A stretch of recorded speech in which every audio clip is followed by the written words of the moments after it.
Hey everyone, I wanted to send a quick video with some of the things that we're going to be working on this weekend for the tournament, both for the 2010 boys and the 2009 team as well. But we talked about this briefly at training this week. Some people were not there, so I just want to share a video so that everyone can see the concepts that we worked on, and I'm going to try to make it as quick and painless as possible. But I want you to watch this video of Italy defending here. So pay attention to what's happening with the entire team. Italy is out of possession here.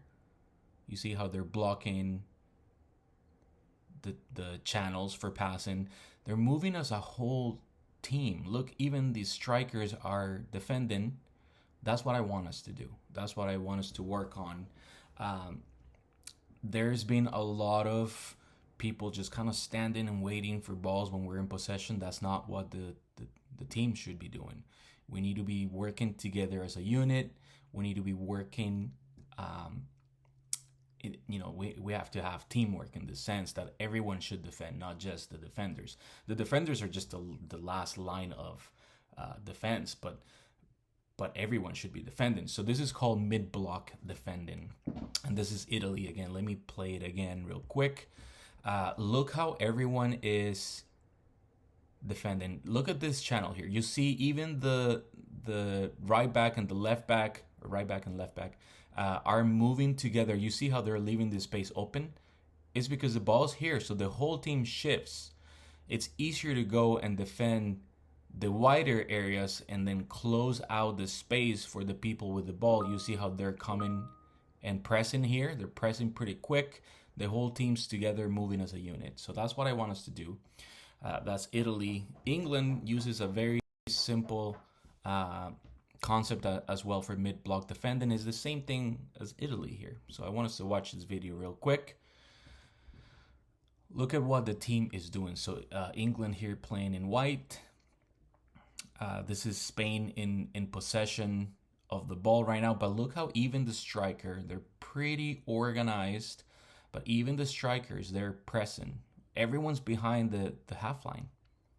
If you see, everybody is defending here. So count the bodies. How many? 1, 2, 3, 4, 5, 6, 7, 8, 9, 10, and 11 with the keeper. So everybody is defending. That's what we need to get used to. It takes endurance. It takes discipline. It takes accountability. So captains, make sure that you are holding your teammates accountable. They're not coming back to defend to help you. You call them out. I want you to do that. So make sure that you're following this. We're going to work on our shape, on our formation this afternoon at training. This is our last training before the tournament, but we are here to win this thing. So I want us to defend. In order to win, we have to defend this way. Too many spaces in the middle. Again, the goal is the biggest space for them to score through the middle. And when that happens, if you open up the space, through balls come in, shots come in from outside the area. We cannot allow that. We have to have a very compact team in the middle, easier to push them out to the wide areas in order to defend better. So everybody has to do this. I'm going to hold everybody accountable, strikers, wingers.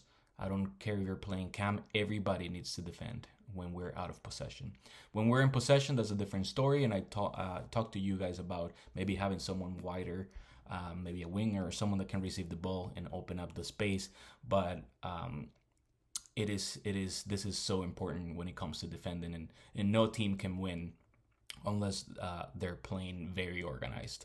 Again, at this level with the teams, it's not about who has the better technique. It's not about who has the better players. It's about who is most organized, and that's what we're going to work on. So just remember, I'm going to give you some homework as well. I'm going to show you this quick video as well about midfielders. So the midfielders are very important because we are the transition key for out of possession and in possession. So what is the job of a midfielder? Well, you have to have positional awareness. You have to check your shoulder. You have to scan in and out of possession. I told you playing without the ball is just as important as playing with the ball. So that's going to be really important. And then reshaping out of possession, mid-block defending, what we just talked about, right? So you got to cover all those zones.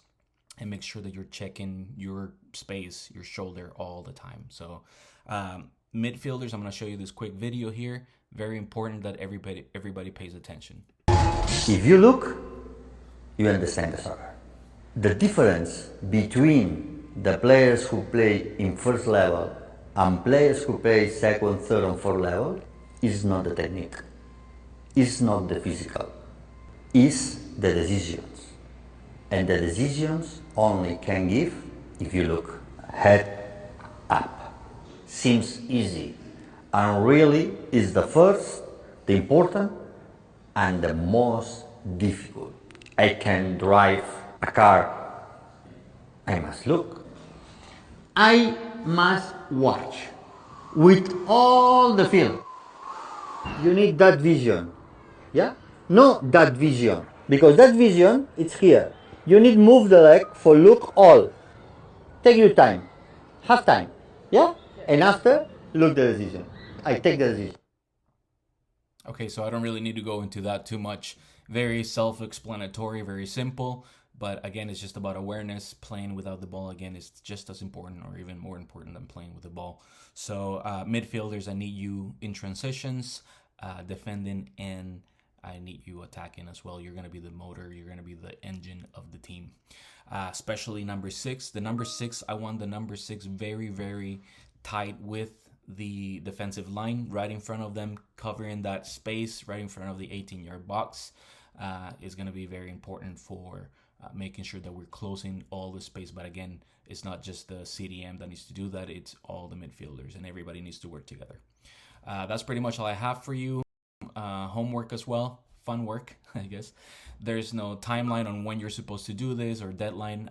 It's just, something you most do continuously. So I want you to watch soccer games. So Premier League, Spanish La Liga, Brazilian, Argentinian Club World Cup. It doesn't matter what you're watching, whatever is fun to you. But I would stay away from the MLS for now, as it is a little bit more slow speed of play and unorganized, disorganized compared to these other leagues. So let's just start with the top leagues for now, and then we can go into MLS. But yeah, just try to watch like top football in general and see what works for you.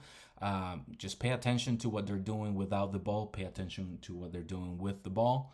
I want you to play FIFA as well. This is a fun one. So just play a lot of FIFA. Pay attention to what they're doing. Because again, when you're playing FIFA, you're only controlling one player at a time. So the computer is organizing everybody else, right? And, pay attention to what they're doing in corner kicks. Pay attention to what they're doing in free kicks. Pay attention to what they're doing off the ball. Just pay attention to what the players are doing in your specific position. What do they do with the ball? What do they do without the ball? So this is going to be your homework. Again, there's no specific deadline. I'm not going to be checking on people, making sure that they did it. It's just something that's going to help you in the long run. Thanks, everybody. I hope this is helpful, and I try to make it as short as possible. But these are really important concepts we're going to be working on this weekend as we go into the tournament. Have a good one.